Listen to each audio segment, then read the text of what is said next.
and welcome to VicteliB TV, where we're going to share with you the business around fitness. Today we have a very special guest. Ingrid Owen is joining us today, and she's going to share with us the tips so you can find a competitive edge in our industry. So let me tell you a little bit about our friend Ingrid. She's been in the industry for 25 years. I know, she looks amazing. 18 of those years she has spent with 24-Hour Fitness. She worked in a variety of capacities, from vice president of fitness, group fitness, learning and development, as well as the corporate operations. She started her career as a group exercise instructor, hooah, just like myself, and as a personal trainer as well. She eventually entered the club management track and was elevated eventually to vice president of operations before moving into her corporate role. Through the course of her tenure at 24-Hour Fitness, she developed key partnerships with industry leaders such as Zumba, Les Mills, the Parisi Speed School, IDEA, and TRX. It was the integration of these partners that became the cornerstone of the group fitness programming. She's currently a consultant in the industry, which is why we invited here to speak with us today. And she's serving to help club owners and industry leaders to develop strong fitness programming and the integration to secure their primary business of member retention, as well as building strong ancillary business revenue through both PT and group exercise training. She's still an active instructor with both Les Mills and TRX, and she's passionate about her MMA and CrossFit workouts. Welcome, Ingrid. Thank you. Thank you. That was quite an intro. Yeah, I know. That's because you're pretty impressive.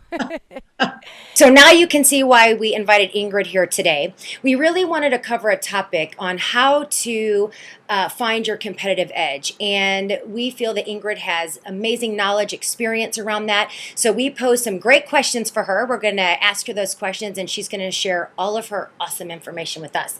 So Ingrid, here's our first question for you. From a club owner's or manager perspective, what changes have you seen in the industry over the last 20 years? So exactly how long do we have for this interview? Right? There have been so many, and on some cases you always hear that things work in cycles, and it's fairly, it keeps coming back around. But there have been some significant changes. I mean, 20 years ago, personal training was barely a thought, let alone what it is today, which is a true ancillary revenue line with employees, and it's a growing business. Group fitness was there, but boy, has it changed quite a bit from the days of step and aerobics to, which is probably when you and I started, right? To what you see now, which is this mass array of, whether it's mind, body, or strength, or aqua, or dance, these categories that are just really strong, that help clubs kind of fine tune their group fitness programming to anyone and everyone, versus the traditional audience of aerobics, which was women. Right. That's how they got women into the gym. They offered these aerobic classes. Now, it's really group fitness, and it's geared towards male or female, young or old. And you've got, great programming for baby boomers and above, and you've got some kids programming coming in. So you're seeing some segmented marketing as well. And that's what's also happening just in general in fitness. It's not just fitness anymore. It's CrossFit, or it's, it could be TRX, it could be small group training. There's just so many different segments to it. And that's where I think clubs really will do wise, instead of going a mile wide and an inch deep, figuring out where to specialize and where to really fine-tune their programming based on everything from competition to their staffing to their space and what's really in there. So there's so many choices around fitness now. It's not just this gym. Fitness is just one thing. Right. Oh, I love your answer, Ingrid. And I so agree with you that, back in the mid-'80s, it really was just aerobics. And it was to get the females into the club. And now what you're saying is that the program is so immense, or group programming is so immense. There's so many genres to choose from. And clubs can really use this opportunity to differentiate with their programming. And also, you brought up personal training. You're so right. When we came in the mid-'80s, it didn't exist. And, we only had group, and then we were able to create another whole genre within our industry, and it became a profit center for sure. So love that. Love that history lesson. I was right there with you, girl. Okay, so here's our next question, Ingrid. So can you share with us your thoughts on the power of group exercise? It is, coming from someone that has taught for so long. When we talk about the mid-'80s, I guess it was like 30 years ago, but don't tell anybody. I know, right? Shh, don't say that. but the power of group fitness has long been known as retention, right? That's how you keep those members. And I think for a lot of club owners, I always say the group fitness room is like Vegas. Right. What happens in Vegas stays in Vegas. Right. What happens in the group fitness room stays in there. We don't want to know. We don't really understand it. Right. And we just hope people go in there and have fun, and I don't have to manage it, because it can be difficult, and it's not so straightforward as other lines of business. Mm-hmm. And your typical instructor comes in once or twice a week, maybe, and you may not even know their name. So there's a differentiation between, are they really employees? Do they feel like they're part of the team? And so what you're starting to see is this rollover of club owners are beginning to recognize that group fitness isn't just for retention anymore. Mm-hmm. And if you understand the group fitness, or you understand the fitness business, it has been and always will be a referral-based business. It's how we generate our business. Is we need people to talk about their experience, and it has to be a positive experience. And I think, to kind of maybe make a little light of it, but the experience on a treadmill will never be as strong of a referral as the experience inside the group fitness room. Right. As long as you can make that a really positive one, it's not just a class, it's not just a workout, it is a true experience. And people are literally changing their lives and making friends and finding spouses and finding jobs, and all this stuff is happening inside those four walls. Oh my gosh, that's 3 points that you said really resonate with me. And the first is that group used to just be retention, and now it's just much bigger than that. And that club owners in the beginning didn't realize that by not including the group exercise team or the group exercise instructors, they weren't creating a team. So now they're starting to open up and realize we do need the group instructors part of maybe our weekly meetings, our operational meetings, Absolutely. really making them part of that team. Something I love that you said was that the group exercise room was like Vegas. So what happens in Vegas stays in Vegas. I so completely agree with you that it was such a separate entity that no one really knew what was going on in there. And I think that the club owners that understand the power of group and they get involved in the group experience that you shared have much more success overall in their business. And then lastly, I love the word that you said, which was experience. I so agree. I've never heard someone walk in and say, before when they were touring the gym, excuse me, what kind of treadmills do you have? What they ask is, what does your group exercise schedule look like? What type of classes do you have? So I think all 3 of those points are just so spot on. And the club owners and the management that understand that are the ones that find success with their business. Totally. I mean, and there are statistics out there from IRSA that show 9 out of 10 people join a gym to work out with somebody. Yeah. They don't. I mean, let's face it. If you wanted to work out alone, you'd be in your living room. Right. So they're trying to work out with somebody, and if the salesperson and the gym and the club manager understand their programming and have done their programming correctly, there is a class for everybody. And if you understand the glue that is the group fitness room, you want to find the class for them. It's not about, we're so good at overcoming objections around time, money, spousal, etc. We've got to overcome objections around getting into the room. Get them into the room. Because if they get into the room, they're going to get connected to your brand, connected to members, connected to the experience. They're not going to leave. Right. They're literally, and then not only will they not leave, but then the statistics show that folks that do group fitness refer more people than even people that do personal training. Right. They refer more. So this is your referral base. Right. But if you don't know your instructor's name, you've lost it. Mm-hmm. You've lost all access, because you can't, and I used to coach my gym managers on this as the instructor. I'm like, all right, let's just play this out for a moment. This is how it's going to work. If you walk into the room, Mr. Club Manager, and you start talking to the folks, you're not going to have their attention until I say, I own it. Right. Until I say, this is my bud. This is Josh. He's my bud. He's so great, you guys, and we're going to work together, and whatever the case may be, but they're going to go with me. We know that. They follow the group exercise instructor. And so the best, I'll tell you what, if everyone does this as a gym manager, they will begin to succeed more. The minute you walk into the group X room, there's just a couple rules. Number 1, never talk to a class beforehand. Yeah. You're a nuisance. They want their workout. Let them get their endorphins and talk to them after. Number two, the first thing you should say is, here's my instructor, Victoria. Isn't she amazing?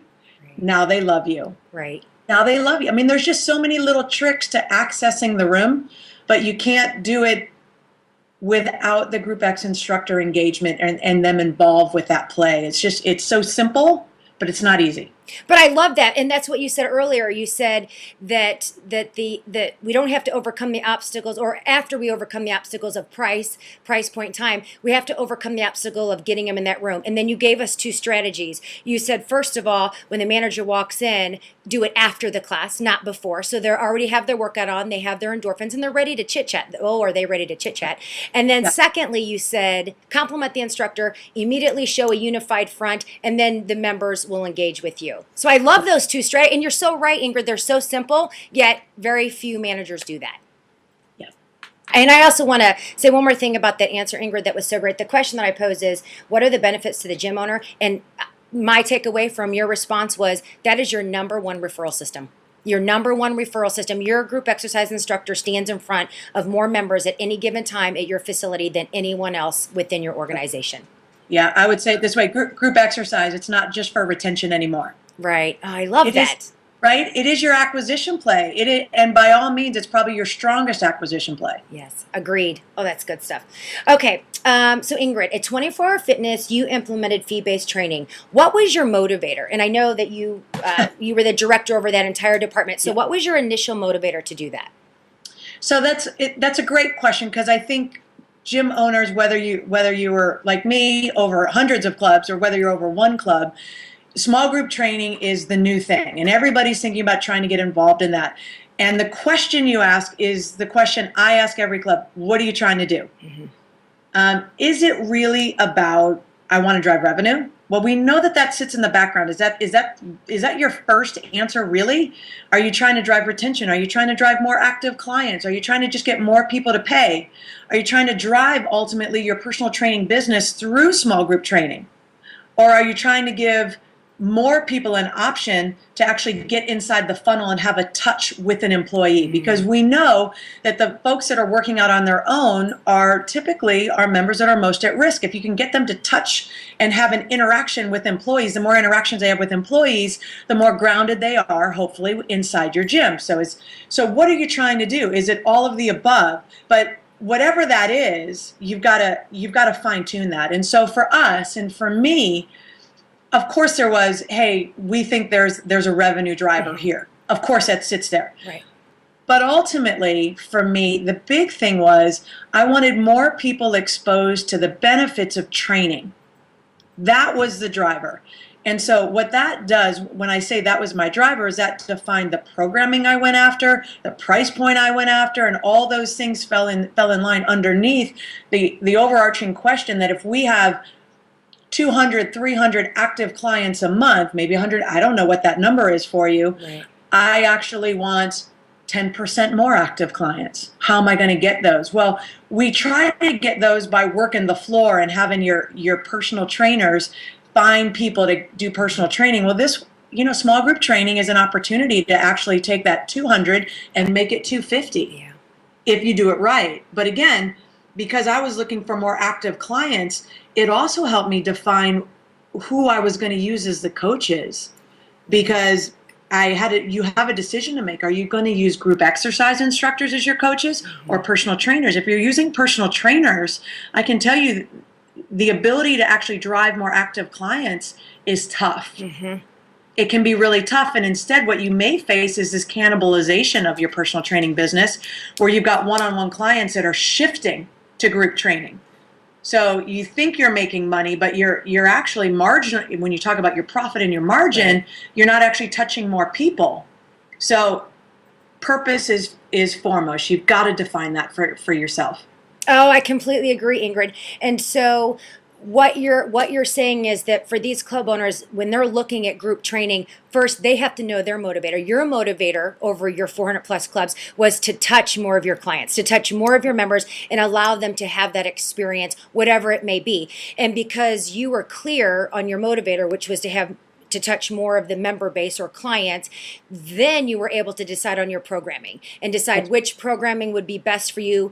And then you were able to move forward into implementation. And then lastly, what you shared was you really had to, based on the program you chose, decide who was going to be the best lead for that. Were they going to come from your personal trainers? Were they going to come from your group exercise? And I think that's probably one of the greatest questions we receive is from our company being a fee-based programming company is who do we get to do that? And I so agree with you. When you move into the Group X, you really can allow your PT to drive on, for lack of a better term, continue on with their skill set and that revenue stream. And by bringing the group exercise instructor in, really allows you to create another completely new revenue stream in another department that traditionally has never brought in any money ever. That's exactly it, and that's huge. So it feels value. It's not that there doesn't come challenges with that, right? I mean, the personal trainer and the group exercise instructor are typically not very friendly. Right. And and I always define that experience. The personal trainer goes and looks inside the group X room, to try and see if they're going to send their client in there, and they look at the back row, who's typically doing everything wrong. Right. But it's a group of 50 people, 40 people, whatever the case may be. And they walk away going, no way am I sending one in there. I mean, the form and technique is terrible. And that's, what a personal trainer looks at. They look at form. They look at how clean the movement is, how effective and efficient the movement is. Well, that class ended, and the instructor stayed and talked to about 10 or 12 people and is going to meet a half a dozen of them for coffee right after, walks out of the room, with a smile on her face, feeling great, and sees that same personal trainer working with a client, standing behind them, talking about, okay, retract your shoulder blades. I need 8 more. Good. Keep your chin tucked. And goes, oh, God, how boring is that? Right? Like, that's terrible. I would never refer that. That's so boring.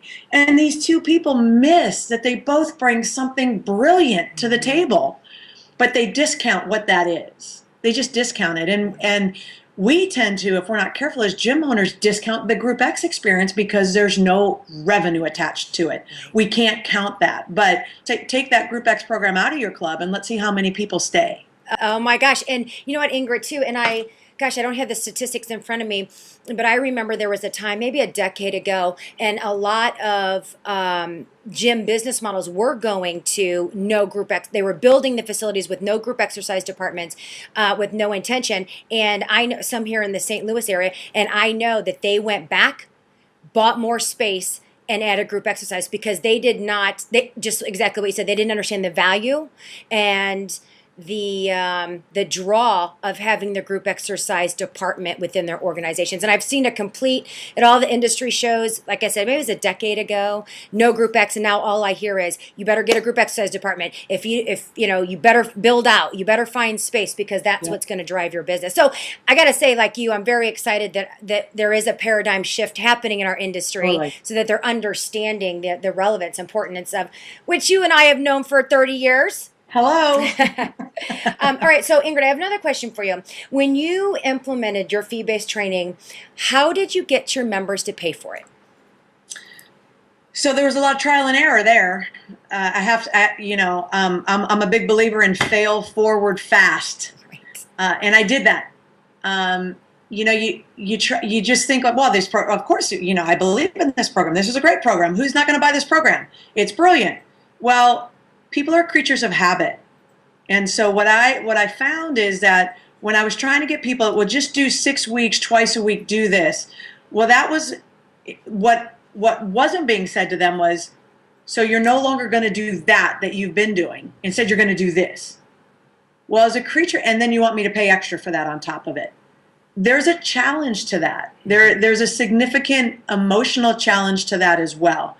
And the commitment of time and a lot of clubs aren't used to selling blocks of time, meaning 6 weeks, twice a week, use or lose, that kind of thing.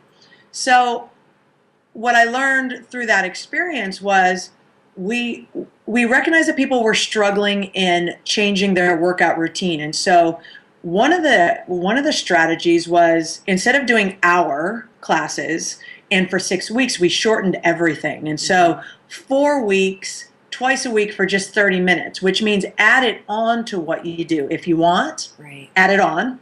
and give this a shot. Well, when you go 4 weeks, 30 minutes, that price point, the benefit of that is that price point becomes so small, like $100 maybe, Right. that people are willing to spend $100 to try something because I'm still doing what I was always doing. Right. And so that was huge for us. That was a huge awakening for me.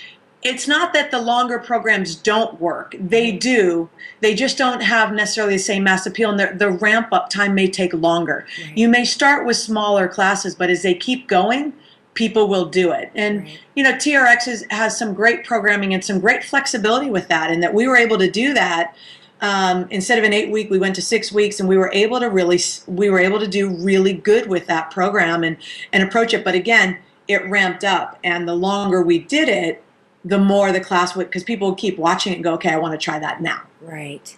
That's awesome. So Ingrid, what I heard you say is when you brought in or implemented your fee-based programming, you really looked at the frequency, you looked at the duration of the program, and you really had to find one that fit not just within your programming department, but also around the emotional intelligence of your members. So you had to say to them, no, you're still going to do your body pump on Mondays, and you're going to do your aqua on Wednesdays, and you're going to do your turbo kick on Fridays and TRX on Saturdays, but on Tuesday, Thursdays, you're going to do a little boot camp or something like that. And because you were able to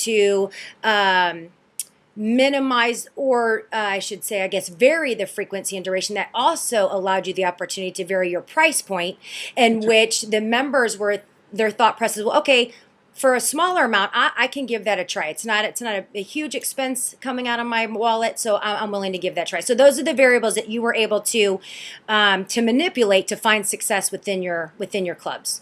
Totally. And when you think about, you know, who am I going after? If I really want to get new people to do this, can I make it where the price objection is pretty minimal? Right, right. You know, but there's benefit and there's gains to it. Right. So Ingrid, let me ask you this. And you know about our company, and we create programming, and we bring it into clubs. Do you feel like there is and I know because of your 30 years experience, you were able to create fee-based programming for over 400 clubs, you know, throughout the United States.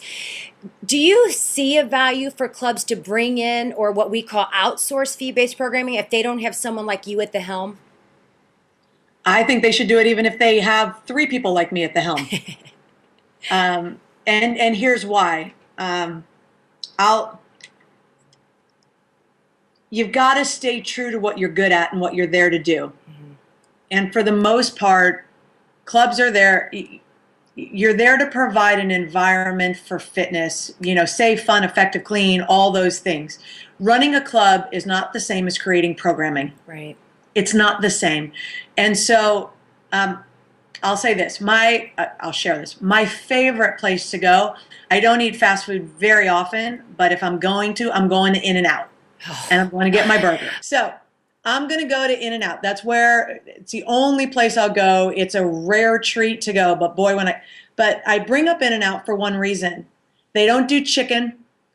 They don't do anything. They do burgers, fries, drinks, and shakes. That's it. They know their core business. They stick to their core business, and they do it better than anybody. Because they stick to the core. That's the message here. Stick to the core, run the clubs, manage your teams, build your teams, and let the folks that specialize in programming, and that's the beauty of the industry today, is you've got all these folks that specialize in education and programming. You are a fool to do it yourself, because it's there, and and your instructors, your trainers are going to get what they need from someone else, and it doesn't take your eye off the ball of providing a great gym experience to your members. Oh, I love that, Ingrid. I completely agree with you. And it even resonates with me as an owner of a company. That is what I do great. So when I do have people come and ask me to move from programming to, well, I mean, I've owned a facility and I've managed and I've directed, but I haven't done that in so long. I've been just programming so long. So when people say, oh, you want to come run this club, or why don't you open a gym? I'm like, no, I'm not any of those anymore. I'm just a programmer, and I rock at programming. I probably suck at everything else, but this is the one thing I know I'm good at. And I love your example of In-N-Out Burger, and I agree with that whole thing right there. That's awesome. Yeah. Here's another question for you. What do you think that gym owners can do to differentiate in their marketplace. And before you answer that, I just want to share with our audience, Ingrid not only is, her bio shared, she came from group exercise and personal training and ran over 400 clubs. But Ingrid, what I think you bring that's so great to the industry is such a profound knowledge of how to create differentiators from this. You've worked with what we call mom and pops. I hope that's not a derogatory statement to anybody, but somebody who maybe only runs one club or one boutique, to mid-range all the way up to, well, we know 24-hour fitness is the largest. And that's what I love about your knowledge and your realm of experience. So that's why I think that this is one question I really wanted to pose. With all of your knowledge and all of your years of experience, what can you say to club owners that can help them differentiate whether they're a small club or it's 24-hour fitness? Gotcha. And I do love this question because I think it's whether you're running 400 clubs, but they were 400 clubs that were individualized based on the manager inside the club, right? So I love the analogy of saying, as a corporate person, I'll give you the structure, but you get to decorate the walls, right? Oh, yeah. You get to decorate what that looks like and kind of make it your own. And so for an individual club owner, the strength of that typically of an individual club owner is in the community and being so grounded inside the community that a lot of larger chains can't always get to that point. Right. So the point of differentiation needs to initially start from who's on your staff. And I firmly believe that, especially in today's world, people are about being part of something bigger than themselves. Right? So you've got to have a vision. You've got to have a mission. You've got to have something that people will rally behind and say, I'm a part of that. And that's your employee engagement. That's how you differentiate from the person down the street.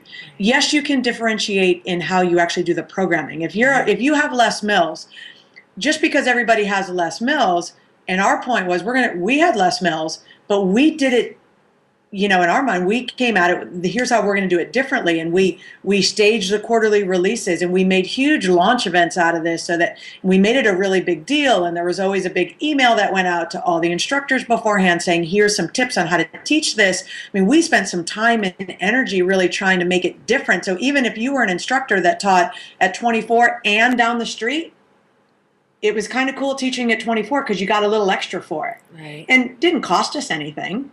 It just was how we did it. And so I guess that's really the key. If you're going to differentiate, make sure you know what you're doing, but then how you do it is what differentiates you. And the how you do it has everything to do with your staff and how you interact with your members and how that just becomes vibrant inside the club. And I think it just comes down to vision. And I think it comes down to being part of something bigger than that. I created, when I first started at 24 Fitness, there was a huge vision, and we called our aspirational vision, which was how many members could we touch in a year? Mm-hmm. And it just was this number we threw out there. We're 24 Fitness. I said 24 million. That's awesome. Why not? Right? Why not? We're 24 Fitness. We should be able to do this. Well, at the time, we were not even close. It took us 3 years. We did it in 3 years' time. It took us time, but it was cool because it was the number we kept driving for. And so there's something. The point is there's always something that you've got to have folks rallying behind, and that's what's going to help you differentiate on a high level. Right. And then on the real tactical level, the point of differentiation is really the how. Mm-hmm. Are you just checking a box and just saying, I launched this, I launched this, I launched this, or are you really engaged in it and trying to figure out how this really helps your employees, how this really helps your members, how this really helps the business, and how can we do this differently? And I'll tell you what, most of the answers don't come from the manager's office. Right. They come from the people, so are you on the front lines? Are you listening and asking and doing all those things? You'll get the answers on how it can be a little bit different and how it can be a little bit better, how it could be unique is really differentiation. That is awesome. I got goosebumps, Ingrid. So the first thing you said, Ingrid, was really start internally and build your team, which I love, and making everybody within the team feel like they are part of something bigger than themselves, and that really helps them differentiate. Secondly, with this, I think one of my most favorite things is that your differentiation in your programming is your implementation or your how. So you can have one program, a competitor down the street can have the same program, but it's your implementation. How are you going to make yours different? Same program, but like what you did, you had massive launches, and I'm part of that as well. So I understand that excitement, and you just want to be something bigger, a part of something bigger than yourself. So the way that you implement, or the how, even if you have the same programs. And lastly, this is my favorite. What you said was that you had this goal to touch 24 million members, which I love. And we call that a big, hairy, audacious goal. That's what we do here. You gotta have a bag. That's right. That's right. And we set them too. And we look and be like, oh my gosh, really? We're like, yeah, here's our deadline. I'll be honest, most of the time we don't hit it the first year. Maybe not the second, but we do hit that goal, and we like to set those two. So the clubs can differentiate by growing their internal team, the implementation of their programs, just making theirs different, even if it's the same. And then lastly, set big goals and don't be afraid of those. Yeah, and I would offer this: if you hit it the first year, then you didn't set it high enough. That's exactly what we say. If you can hit it in 12 months, it wasn't big and hairy or audacious. No, exactly. That's great. Oh my gosh, Ingrid, it has just been such a pleasure to chat with you. And I want to offer all of our viewers, can you share with us how they can contact you? Because as I said, you're a consultant and you help these gym owners move forward and, spend time with them, chat with them on how they can grow and find success. Can you share with our viewers on how they can find you? Absolutely. Thank you for that. First and foremost, because I'm a social media junkie, you got to find me there. So you can find me on Facebook and Twitter and all that, just at Ingrid Owen. So my name, whether you're on LinkedIn, Instagram, everything's the same. And then my website is ingridowen.me. Awesome. Okay, so to all of our VicteliB viewers, you can find Ingrid, and I highly suggest you contact her. You can find her on Twitter, Facebook, Instagram. She's on LinkedIn. It's all Ingrid Owen, and we'll make sure that we put that in the body below this TV so you can see her information. And also her website is ingridowen.me, so definitely connect with her. Ingrid, it has been such a blessing to chat with you today and to hear all of your amazing information, and we will chat with you soon. Sounds great. Thank you. All right. Mwah. Have a great day, Ingrid. Bye, everyone. Bye.